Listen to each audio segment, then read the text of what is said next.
So we are going to SCP-1218, Series 2, Grimdark era of the wiki.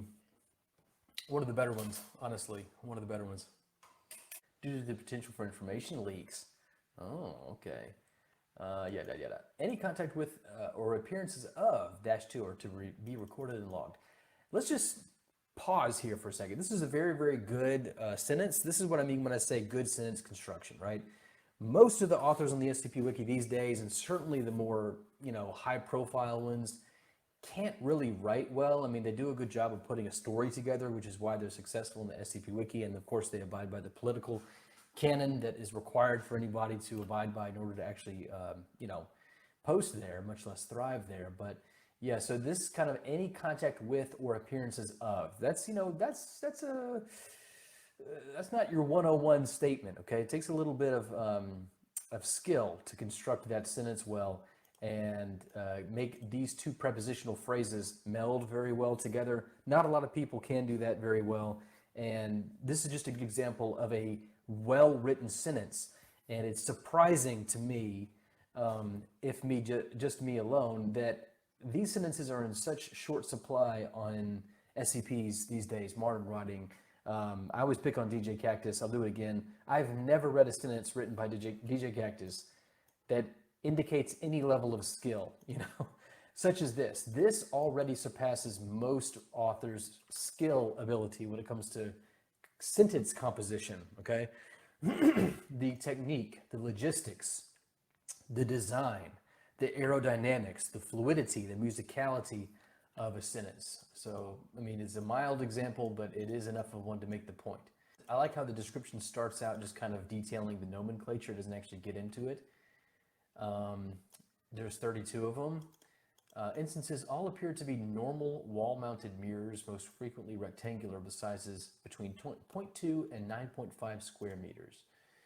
Upon closer inspection, the objects are in fact one-way reflective glass with an extremely dark room visible on the far side when viewed in absolute darkness to minimize reflections. This is just amazing anomaly design. You don't get that kind of intrigue very often these days. Very often these days, the anomaly, whatever form it exists in the description, is basically just a excuse to get to some larger character study or some emotionally charged narrative that retreads the ground of old trad prose that's been done for thousands of years and just, has a beginning, a middle, and end. And of course, the description of the anomaly is sort of just the spark plugs going off to get the engine started for most common SCPs. This has a lot of thought into it. It's immediately interesting by really what's technically the first sentence of the actual description that we get, I guess maybe the second. This is just a really, really nicely constructed, well thought out anomaly that doesn't rest on the laurels of a impending narrative that it is only the gateway to. It's taken to be its own thing. It's respected. It's given its own consideration and means of composition. So I like that a lot. The dark rooms, kind of like the back rooms. Wounds on his head, holes ringed and torn flesh. Holes ringed and torn flesh. That's an interesting phrase to put here. Not quite clinical tone. Wear moth-eaten suits identified as those styled during the... Why would you need to redact this? This is just a consequence. This is just, classic crazy early SCP series, 2 kind of shenanigans and nonsense here, and charm, I guess, if you want to call it that. But basically, why in the world would you need to redact what decade the fashion is reminiscent of? That's amazing. The two appear aware of viewers in the mirrors and have been seen not only to follow the movements, but to actively take notes, which seems to be a blank brand notebook. So, okay, we kind of get what's happening here. The anomaly is a gateway to a larger story, but it's done in such a way as to be interesting on its own merits, which is not something we see commonly these days. Dr. Blank's, once again, excessive redaction. This is the only good redaction is in the whole article. I can tell you. Maybe we'll get to one down there, but these dates don't matter. So this is a really interesting SCP. I mean, it does a very, very good job of getting your attention. It does set up, what's going to be somewhat of a narrative in here. Probably some sort of doppelganger stuff going on here. Let's just skip to the audio log summary incident. I love this. They tell the story through what has been identified by software as the source. That's just a fantastic and brilliant way to not rely on a traditional story, right? The elements of traditional storytelling, the beginning, the middle, the end, told through somewhat of a narrator.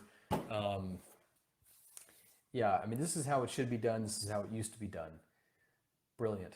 You don't get them like this anymore. You really don't. Krythus, never heard of that one. It's a first SCP, so damn, pretty damn good for that. At 171, this is better than anything that's probably come out in Series 8 so far. So, the ratings shouldn't really tell you a whole lot about that. I mean, they are what they are. Just really well written, well constructed. I love the fact that the anomaly is center stage here, given really a good investment of writing and interest. 190. Oh boy, this is a long one. It's in Scotland. It's self-containing. That's nice to know. Oh, so this is part of the Kara Aisling, which was a contest, one of the early contests. One of the more active contests as well. Two reptilian entities, A and B. Both entities are able to speak in British English, so I really don't like where this is going.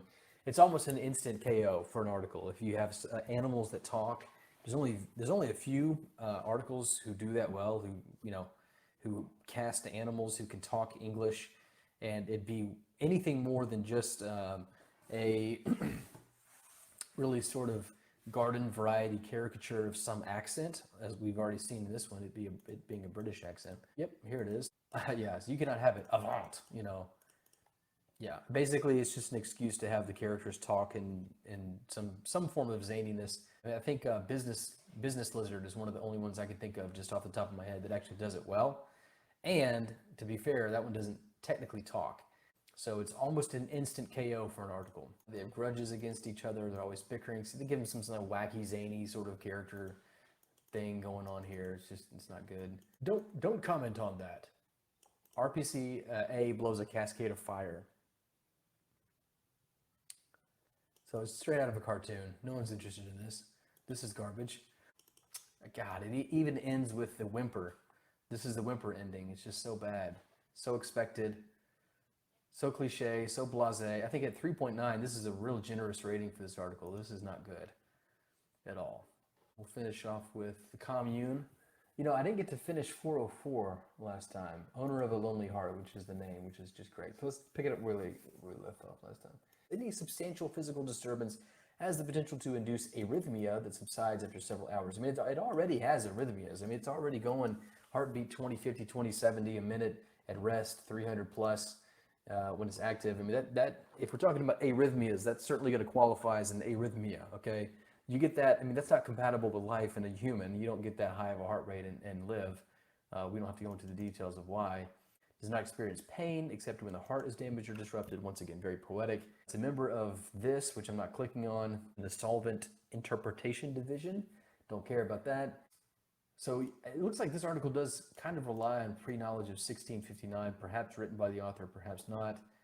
So yeah, this is, it's a great example, like I said last time, of a lot done in a little amount of space and words. It's very economical with its word use. It's probably 300 words, I don't know, something like that. Very, very few words. And this is better than anything you're going to see on SCP these days, by far. Not even close. And it's not just because it's communism will win, but also something about the SCP Calm unit being sort of a small batch, more artisanal sort of product. It's just a lot better. You don't have this sort of mass, volume brand sort of SCP stuff. Of course, RPC is less that way, but not quite this special either. So it's a shame, 2+2, this has gotten so little attention just because it's not part of the actual SCP, which is just a crying shame. The best containment fiction is not on the SCP Wiki these days. It's got zero discussion, which is also a shame. This stuff is really what deserves to have the kind of attention that SCPs get, but of course people just go there because there's eyes there, and it's really about seeing and being seen.